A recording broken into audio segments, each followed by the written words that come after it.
শারীরিক মঙ্গল কামনা করি। আপনারা সকলেই একটা পবিত্র ভাবের মধ্যে আছেন।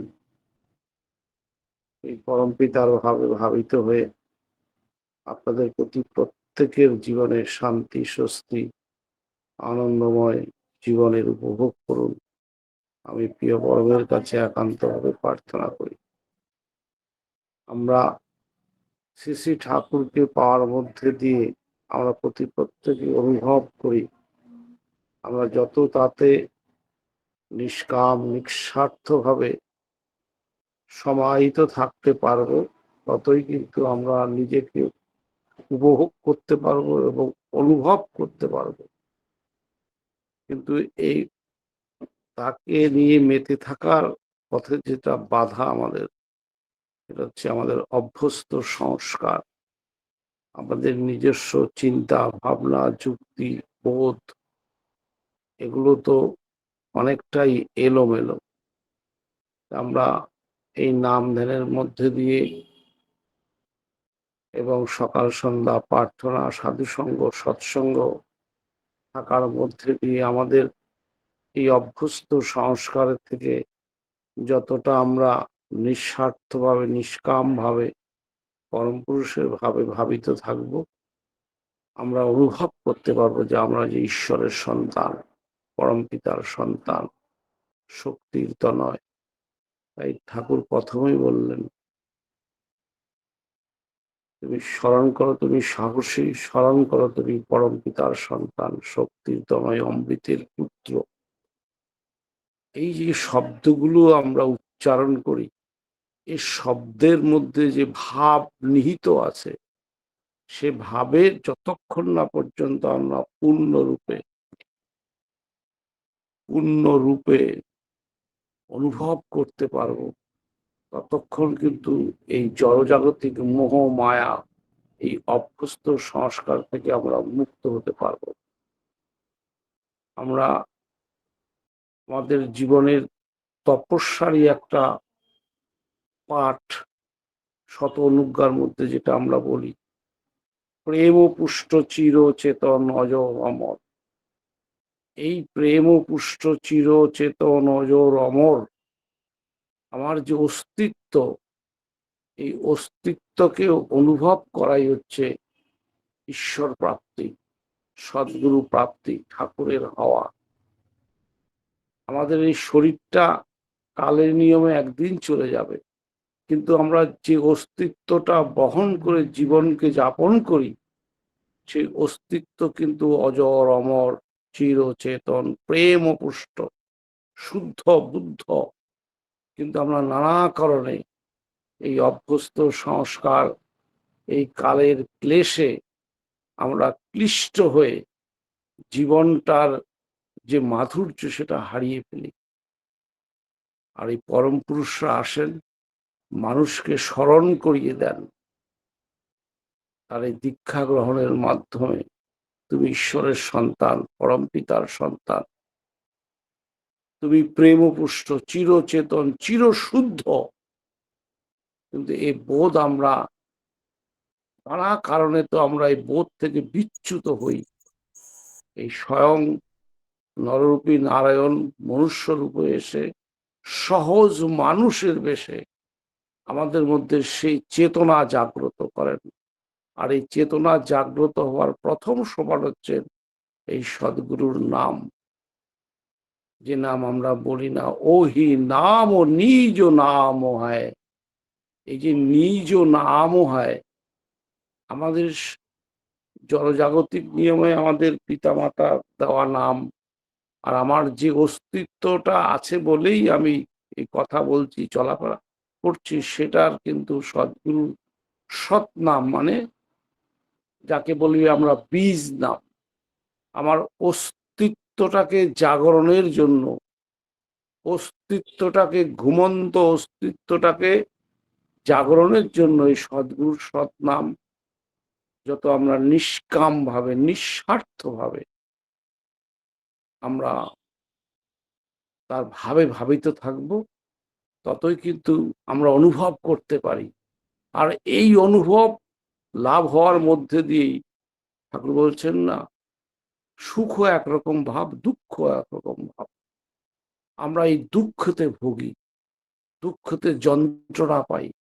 তেমন তো আমরা প্রার্থনায় বলি, রাধা স্বামী নাম যোগাওয়ে সেই তরে কল কলেশ সব নাশ সুখ পাওয়ে সব দুঃখ হরে। এই দুঃখটা আসে কোত্থেকে? দুঃখটা আসে কিন্তু অহংকার থেকে, স্বার্থ বুদ্ধি থেকে। ঠাকুর বললেন না, এই ভাব থাকতে অহং যায় না, আর দেহ থাকতেও অহং যায় না। এই অহংটা যত ইষ্টে প্যাসিভ হয়ে, মানে তাতে সমস্ত কিছু অর্পণ করে তাকে 16 আনা নিজের মধ্যে অনুভূতির মধ্যে আনার মধ্যে দিয়েই কিন্তু আমরা অহং মুক্ত হই। আর এই অহংটা মিলিয়ে গেলেই জীব সর্বগুণ সম্পন্ন হয়। তখন আর তার জীবনে এই দুঃখে সে কাতর হয় না। এটাকেই, এই অনুভূতি লাভের জন্যই কিন্তু আমাদের সদ্গুরুকে ধরা। কিন্তু আমাদের নানা রকমের সংশয় আছে, দ্বিধা আছে, দ্বন্দ্ব আছে, কুযুক্তি আছে। এই সমস্ত আমার ভেতরেই সৃষ্ট করা ভাব। ঠাকুর বললেন না, অজ্ঞানতাই দুঃখের কারণ।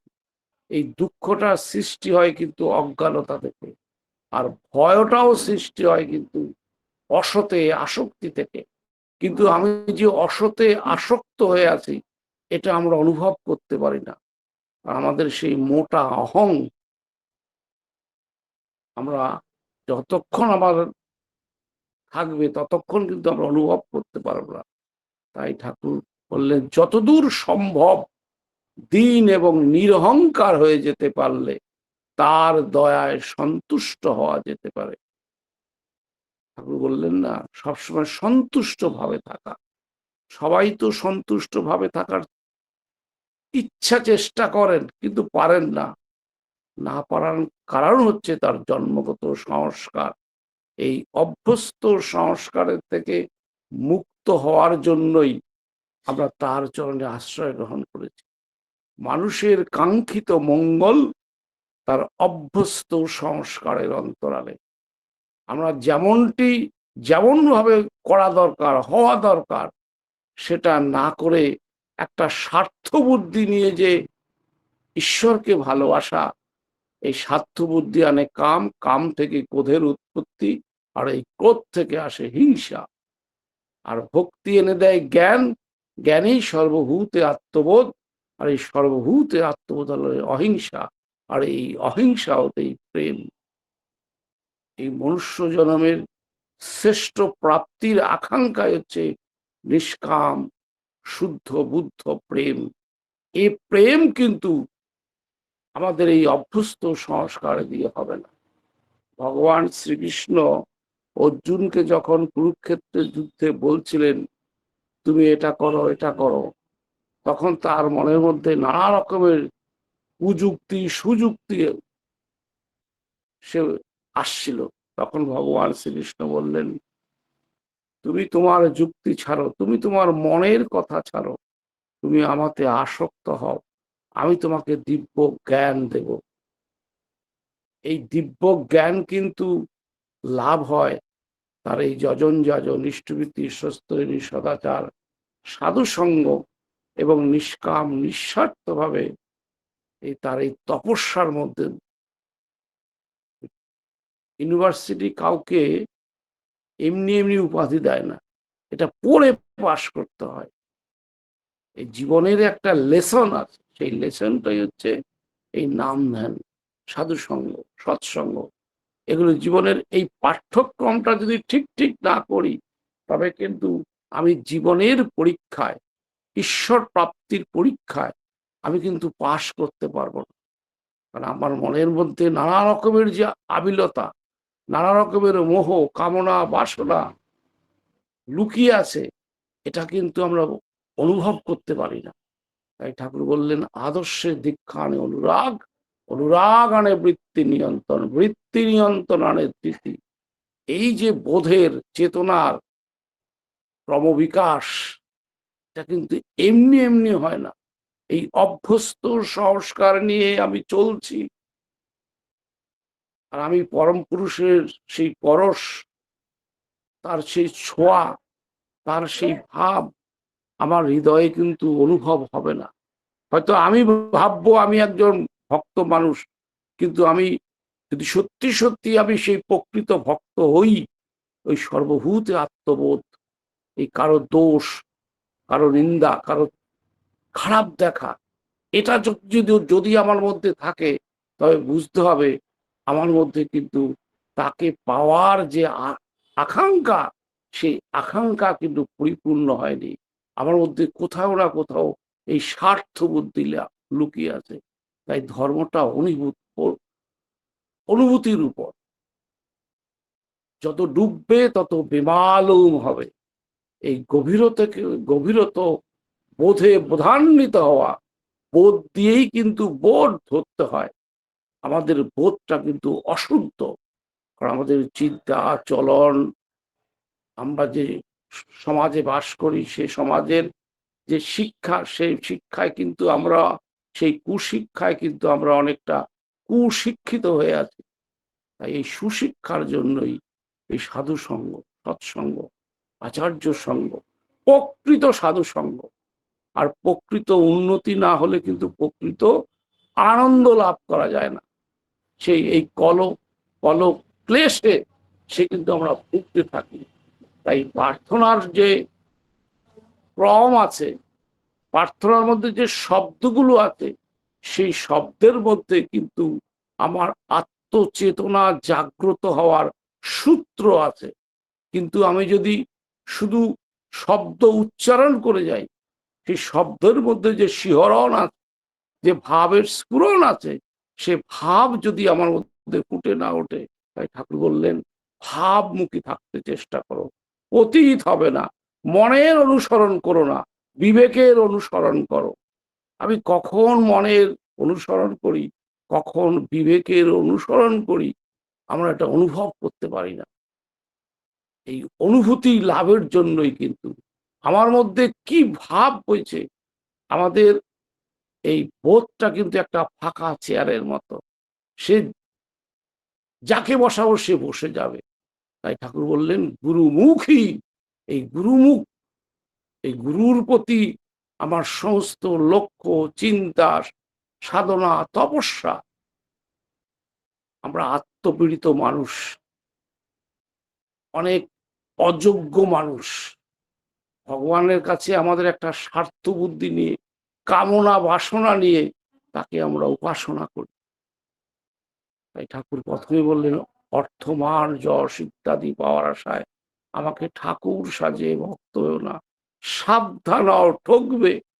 সত্যি সত্যি আমি কি চাইছি, কি আমার আকাঙ্ক্ষা, সেটা এই প্রকৃত সাধু সঙ্গ করার মধ্যে দিয়ে আমরা সেই অনুভব করতে পারি।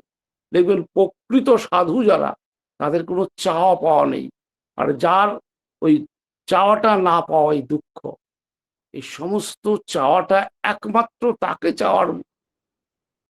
চাওয়ার মধ্যে দিয়ে তাকে পাওয়া হলেই মানুষের জীবনে আর ওই সমস্ত দুঃখ থেকে মুক্ত হওয়া যায়।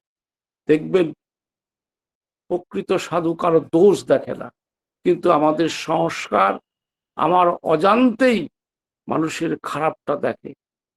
মানুষের খারাপটা নিয়ে আমি চর্চা করতে আমার রুচিতে যেন একটুখানি আনন্দ লাভ করি।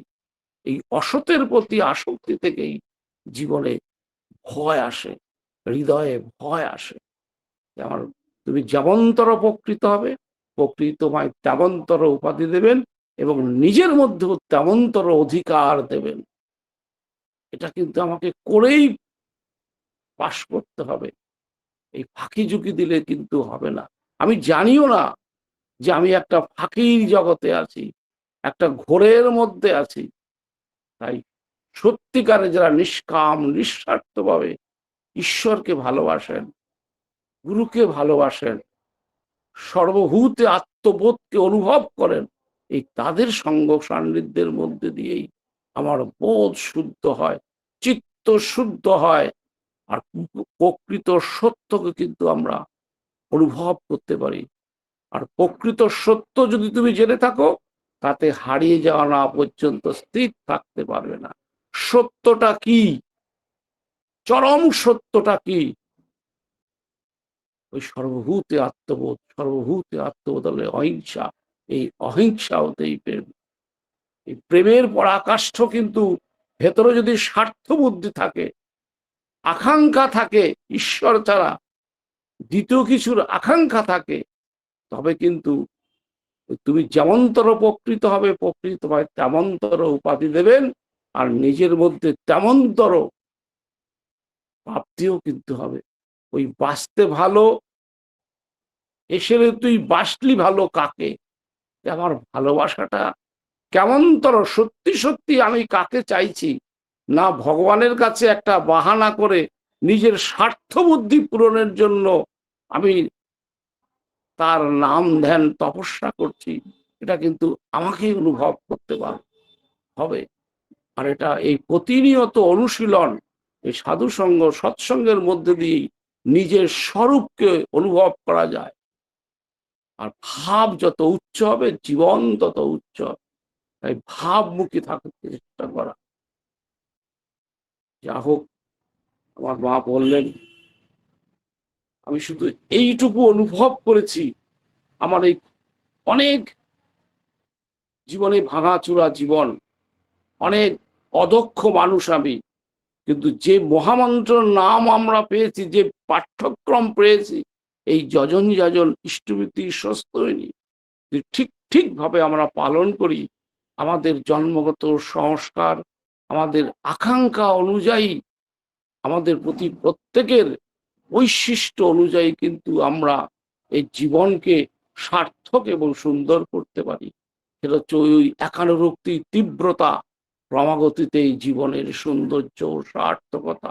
ওই একের প্রতি যত আমার অনুরক্তি তীব্র থেকে তীব্রতর হবে, ততই কিন্তু আমরা তার দয়ার পরশ, তার ভালোবাসার ছোঁয়া আমরা অনুভব করতে পারবো। আর এটাকেই ঠাকুর বলছেন মহা চেতনের সম্মুত্থান। এই আমাদের প্রতি প্রত্যেকের মধ্যে একটা সম্মুত্থান হবে। এই সমগ্র জগৎটাকে আমি একটা পূর্ণ রূপে অনুভব করতে পারবো এবং দেখতে পারবো। তোমার মন যত শুদ্ধ হবে, এই চক্ষু তত শুদ্ধ হবে, নির্মল হবে, আর এই জগৎটা তোমার কাছে সেই নির্মল হয়ে ভেসে উঠবে।